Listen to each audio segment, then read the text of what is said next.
Hey y'all, my name is Prashanth Kumar, or PK, and I'm an MCAT tutor at Shemmassian Academic Consulting. Today, we're going to do a passage walkthrough in the MCAT CARS section. You should be taking roughly 7 minutes on this passage, but today, we're going to be going more in depth so you can see exactly what's going on in my head as I tackle this section. Let's get it.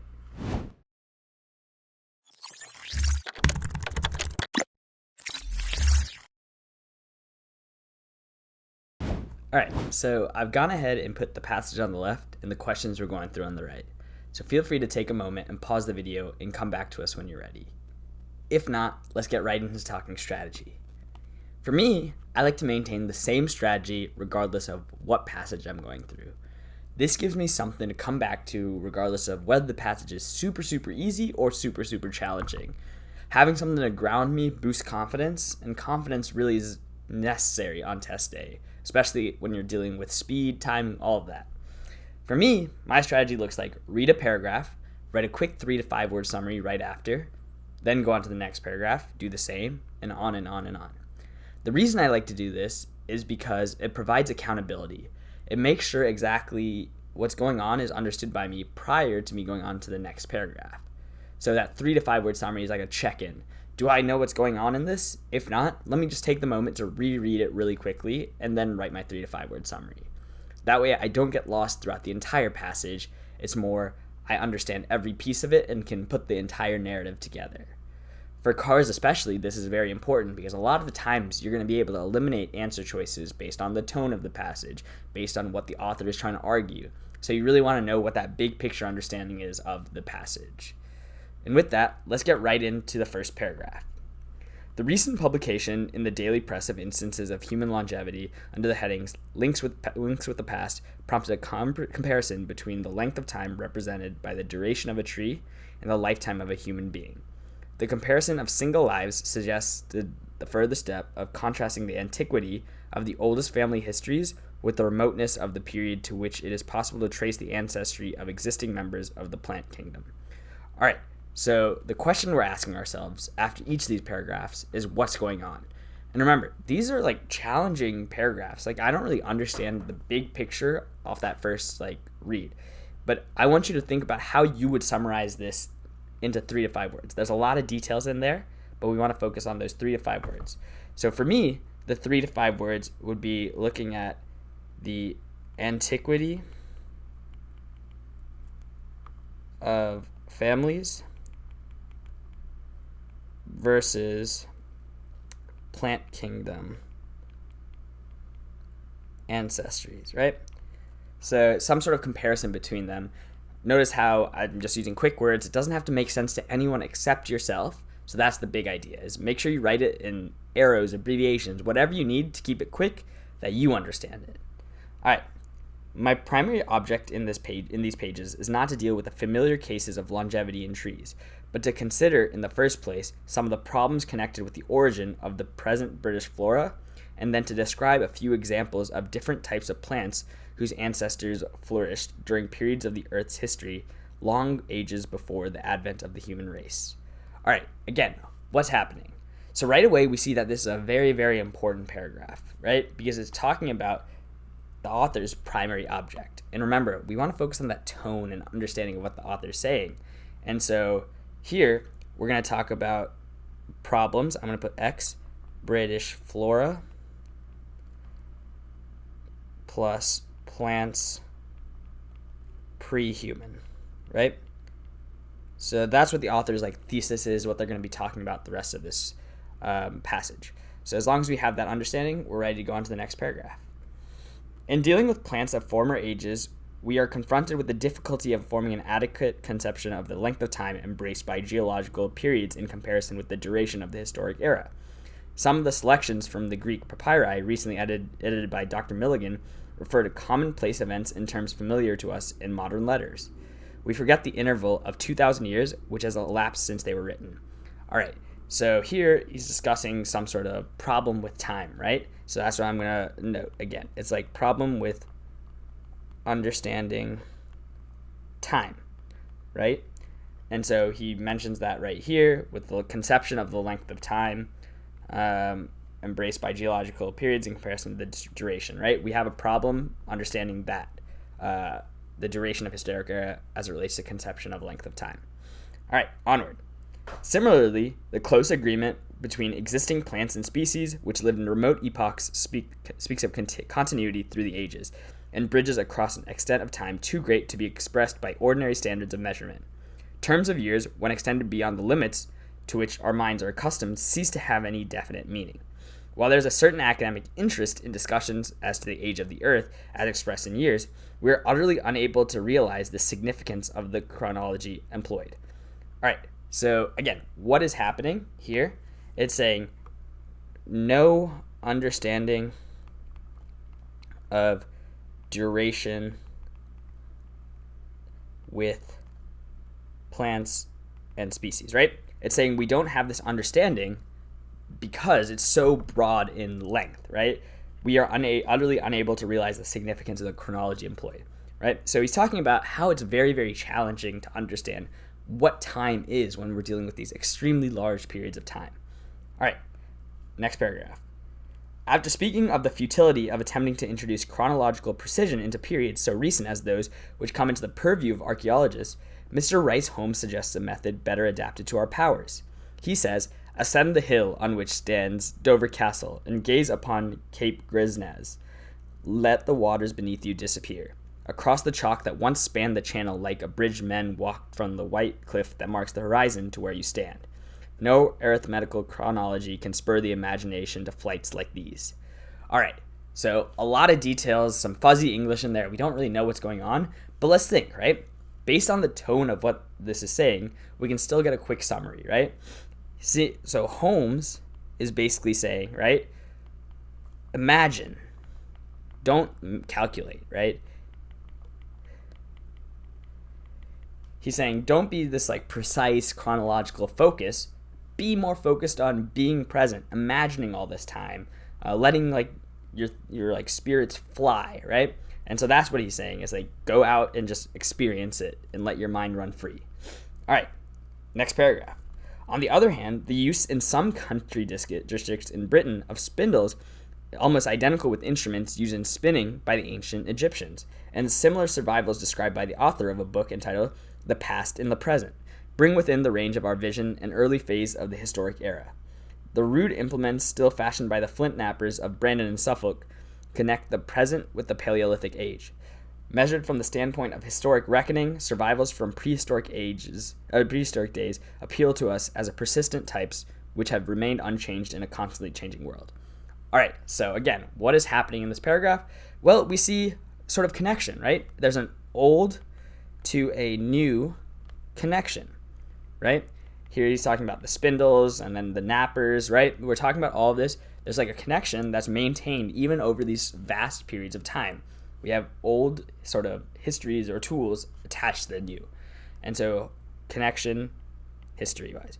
And so this is like a little separate from what we've been talking about, right? We've been talking about how there's a lot of time and our minds can't really comprehend them.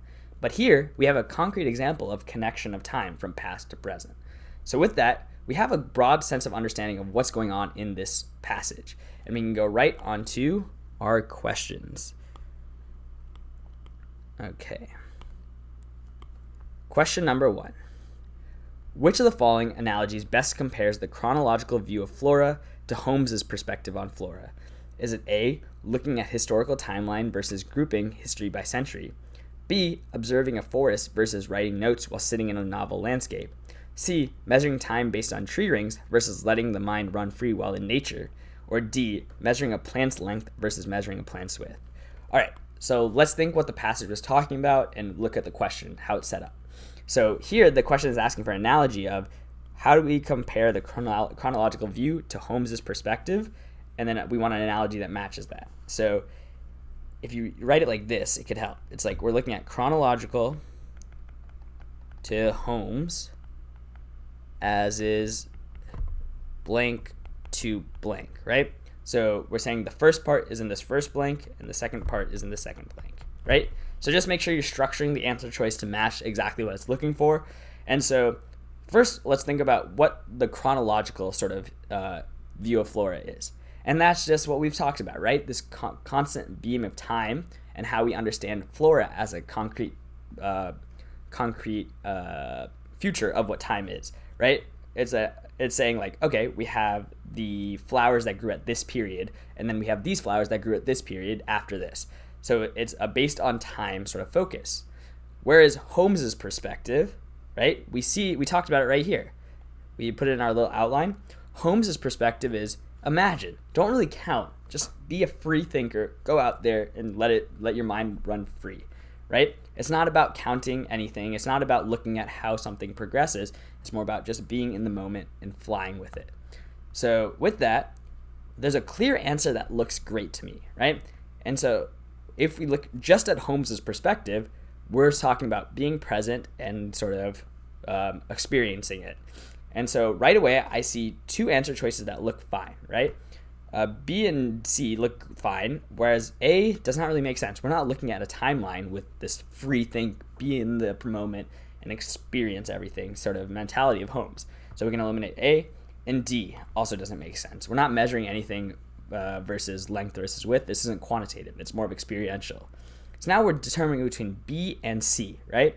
Observing a forest versus writing notes while sitting on a novel landscape, right?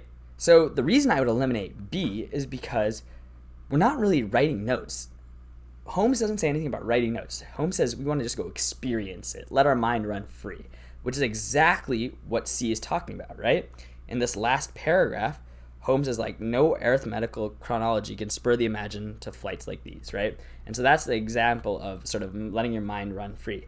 And if we look at the chronological view, right, measuring time based on tree rings, right? That's the exact sort of understanding of what the chronological perspective is sort of using quantitative aspects to understand time or nature or what's flowing. So C is our answer. We can eliminate B because it doesn't really make sense. And so we are 1 for 1. Great work. Onward to question number 2. Okay. According to the fourth paragraph, the author suggests that using time to describe flora is futile because A, humans are unable to extend extremely long periods of time, B, only some plants have existed longer than humans, C, humans often outlive certain groups of plants, or D, current vocabulary cannot describe vast periods of time.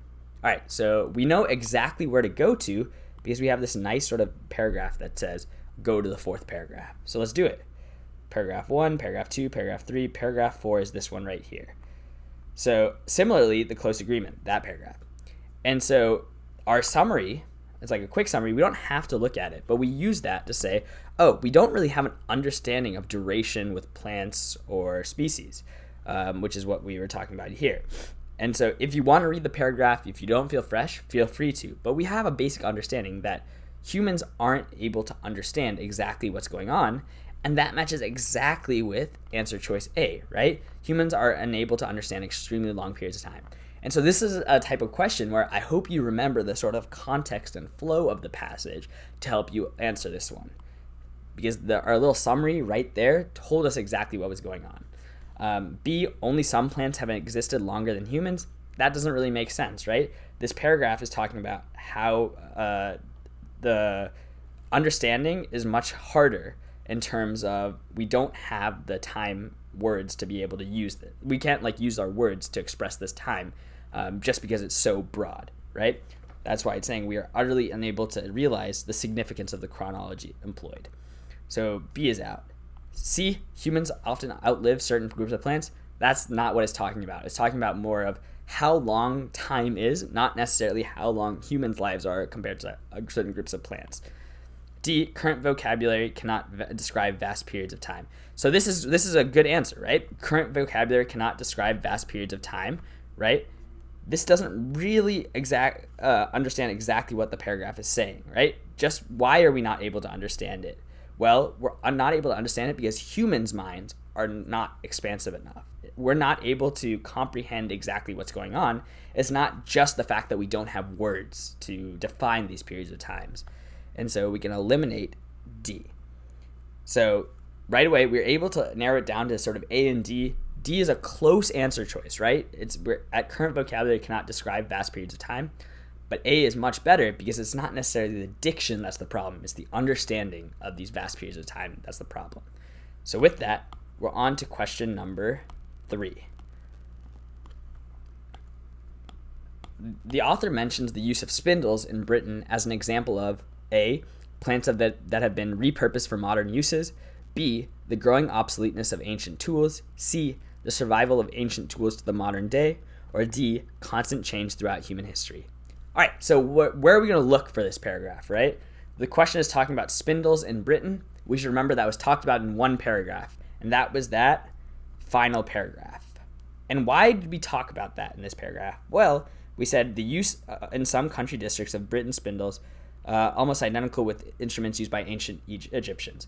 So the idea is that we have this sort of old to new connection that we're talking about. We have these ancient Egyptians who use tools that are connected directly to the use of Britain's spindles.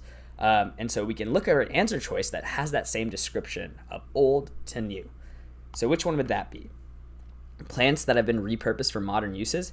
No, it's not the plants that have been repurposed. It's sort of the tools that are being reused, right? It talks about the spindles as well as the Egyptian spinning instruments. B, the growing obsoleteness of ancient tools. That's actually the opposite of what we're saying, right? We're saying some things have lasted into the present, so we can eliminate B as well. C, the survival of ancient tools to the modern day. This is looking like a really good answer right away. We see that and we're like, oh, we're talking about the presence of it in the old ages as well as the new ages, and there's that connection between the two. And D, constant change throughout human history. Remember, we're not talking about change. We're talking about maintenance over history, so we can eliminate D as well. And with that, we're on to our final question. Let's go. All right, question number 4. According to the passage, which of the following is the author least likely to discuss in the remainder of the book, not included in the current excerpt? A, debates about the origin of British flora. B, the family history of a sacred and ancient oak tree. C, origins of flora prior to human occupation of Britain. Or D, plants spread by rodents the pre-human age. All right, so right away we note that we are going to be looking at the least likely to discuss. So we need to know exactly what the author is saying that he is going to discuss and least likely to discuss in the remainder of his book. And where do we go to find that? Well, we go to paragraph number 2, where the author says, my primary object in these pages is not to deal with familiar cases of longevity in trees, but to consider in the first place some of the problems connected with the origin of the present British flora. So that's one thing, right? Origin of present British flora. And then to describe a few examples of different types of plants whose ancestors flourished during periods of the Earth's history, long ages before the advent of the human race. Okay, so basically pre-human plants. All right. So with that, we can go to our answer choices and see what we want to eliminate, right? Starting with A. We can automatically eliminate because that is exactly what he says he's going to talk about. He wants to talk about the origin of present British flora and the problems associated. And so A is going to fall in line with that. B, the family history of a sacred and ancient oak tree. This is looking exactly like what he doesn't want to describe. Remember, there's the dichotomy of things he wants to describe and he doesn't want to describe. And the thing he doesn't want to describe is the familiar, like ancient sort of plants that we know, right? Familiar cases of longevity in trees. And so with that, B is talking about a sacred and ancient oak tree. It's familiar already, and we don't really care about the family history of it. So we're going to mark B down as something we probably will pick for later.